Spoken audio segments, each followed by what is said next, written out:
Today's guest is on an inspiring mission. Imagine setting off on a motorbike to ride across Australia, not for fame or adventure alone, but to start conversations that could save lives. Our guest today is Peter Slattery, otherwise known as Slatts. His message is simple yet powerful. One man, one bike, one mission. Every kilometre he rides shines a light on mental health, encourages people to speak up, and reminds us that no one should ever face life challenges alone. Welcome to Monday Matters. I'm Ian Bunston. Welcome, Slatts, coming all the way from Cooktown. Great to have you as a guest today. Thanks, Dan. Good to be on and having this chat. How's the weather up there at Cooktown? Looking rather nice out there. Yeah, it's a bit cloudy. There is a bit of blue sky coming through, but being Queensland, it'll always outshine Victoria at the moment. Yeah. Now, for those that aren't sure, I like it. I'm just going to do a Google Earth to Cooktown, and so we can see where you are. Okay, that gives everybody an idea of where you are positioned at the moment in relation to the most northern tip of Australia, as well as from Melbourne. And you've ridden all that way. About how many kilometres have you done so far? I've looked at it and I've just clocked over 6,000 already. And by the time I get home, it should be around sort of 9.5. Yeah, 9.5 depending. So, but yeah, It's I certainly feel the 6,000 kilometres already. yeah. And So you just realise what a big country Australia is, eh? I do, but also the challenging roads for those that have been up north or they've seen the roads, with all the dust and the corrugations. Yeah, I've certainly felt every one of those bumps. Sure. Slats, your mission that I mentioned in the introduction, one man, one bike, one mission. What inspired you to take on this incredible ride across such an incredible, diverse country like Australia? It started from my own personal journey of um, mental health struggles and family loss, a bit of trauma as well. And I live with ADHD as well, but also being in the point of, I was in the purest, like darkness of dark. I had no will to continue my life, and I did end up getting help, and which was great. But going through what I've gone through, my father said that he knew that I was really struggling. This obviously before he died, and he said, "I know you're really struggling with things. I need you to find your purpose." And he said that you do know what it is and give back. But this is not necessarily about the bike. It's about giving back to others. You can just by doing small little things as well. And from that, I found the best medication for me, or the best thing, was a motorcycle. And I always say that if I could do two things, like uh, find my own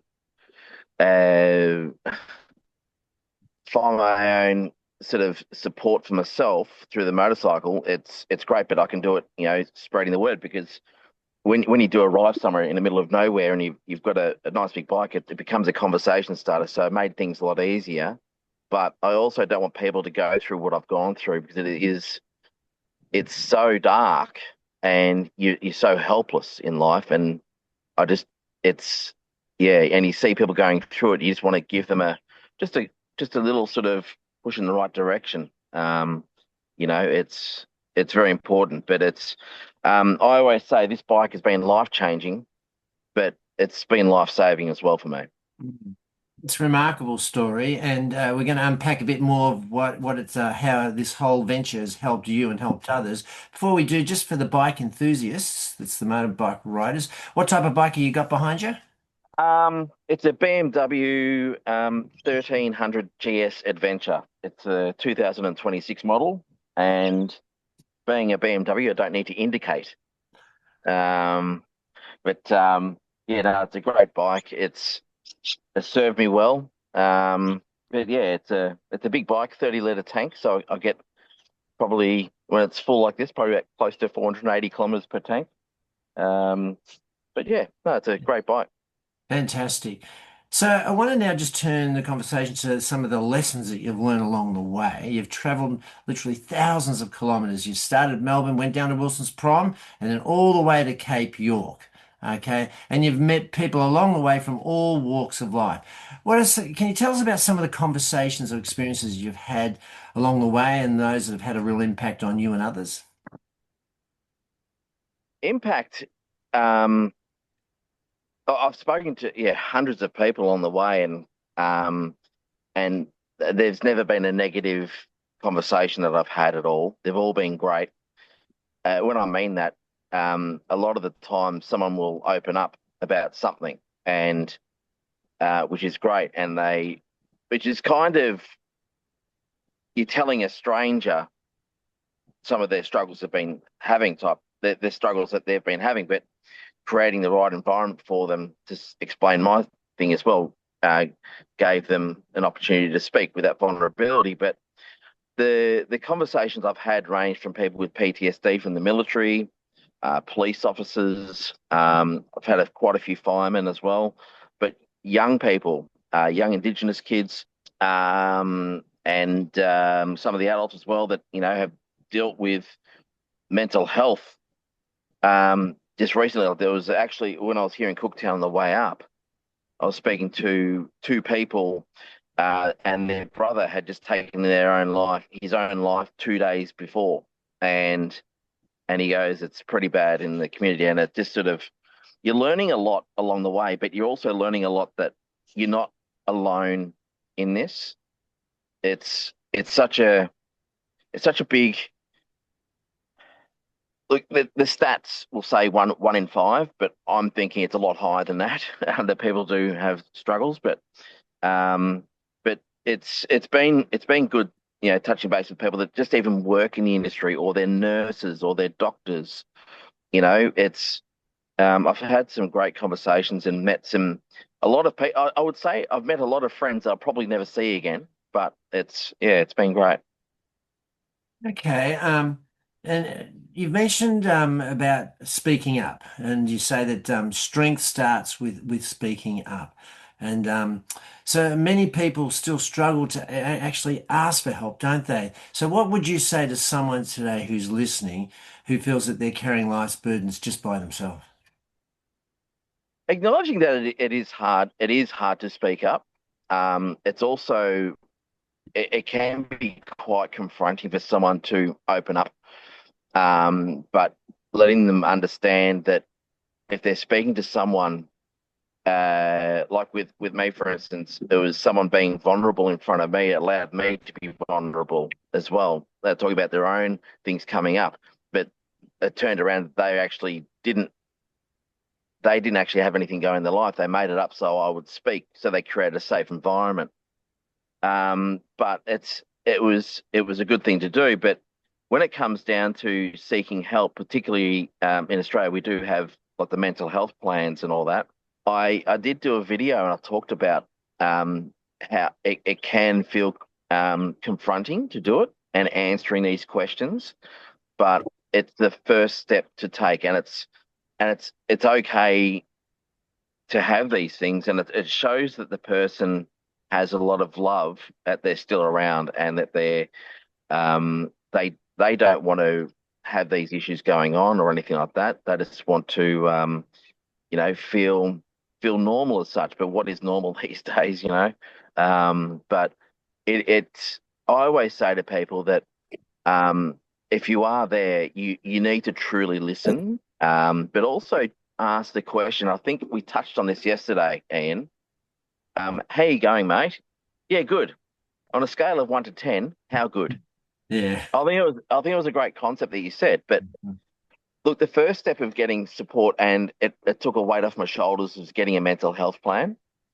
And you then fill out 10 questions of the most confronting questions about your mental health, about how often do you think about self-harm? How often do you feel like taking your own life? How, suicidal thoughts? are you alone a lot?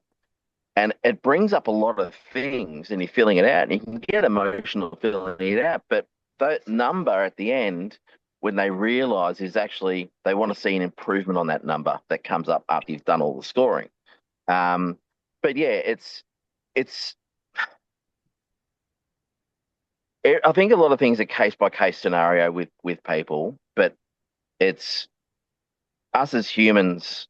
We do have empathy for other people, but I think we just need to really, instead of the "Are you okay?" what do we ask after that? If they say "I'm not feeling very well," you know, it's um, but it's truly listening, but letting them know that they'll be with them, even if it's just on a phone, like having their phone sitting down and their voice is heard, or sitting in the same room. They don't have to talk, but there's someone present, because loneliness is another part that's isn't good. You need support around you. But yeah, it's acknowledging that it will be a challenging road, but you'll understand at the end. It's you'll get to a place of purpose, mindfulness, and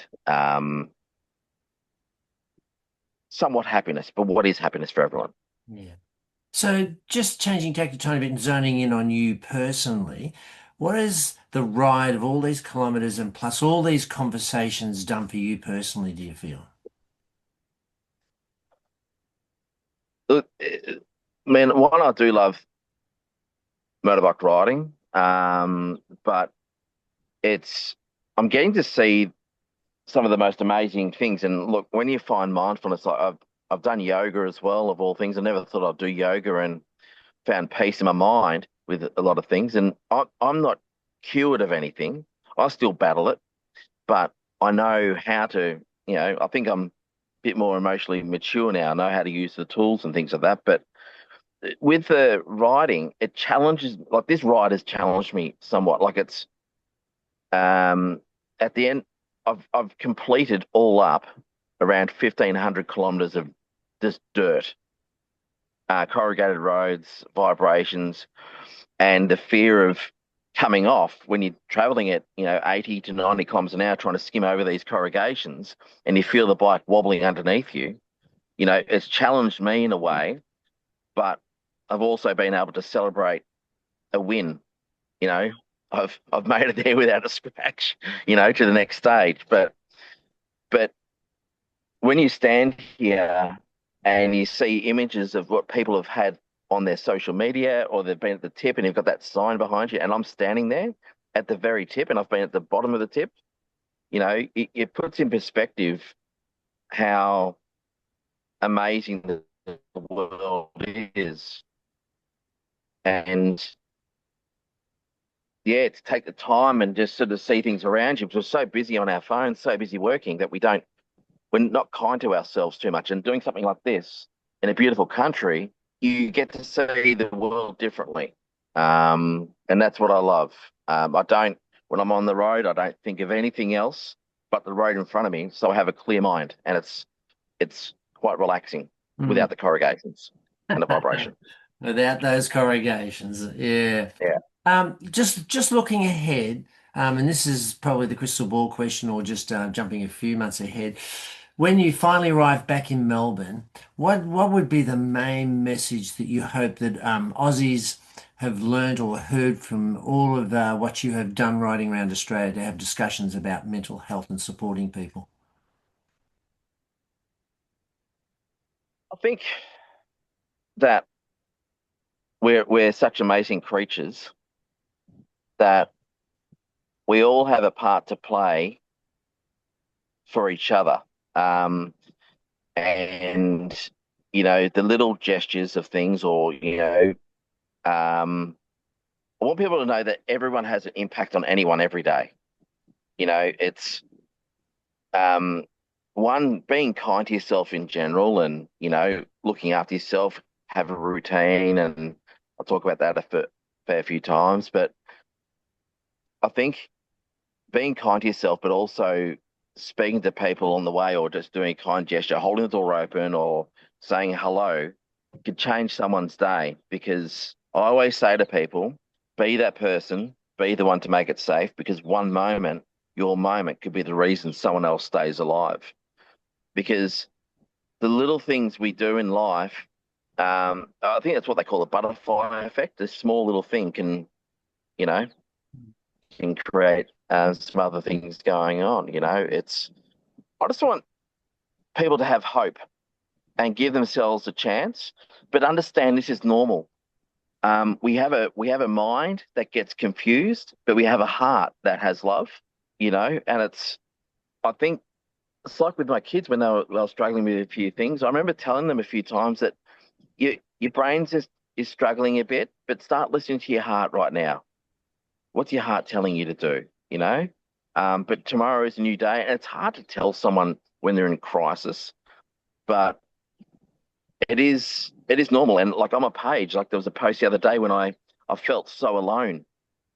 I was in the middle of nowhere, and for a moment I thought, this is lonely where I am right now. Although I'm in a beautiful country, I had a thought of that, and I did a video later on, and I got emotional, but I didn't re-record it. I want people to be upfront about it and be emotional if they need to be emotional, and don't have the male toxicity as well. I think is a big thing as well, because we don't need to be these alpha males. We need to be human, you know.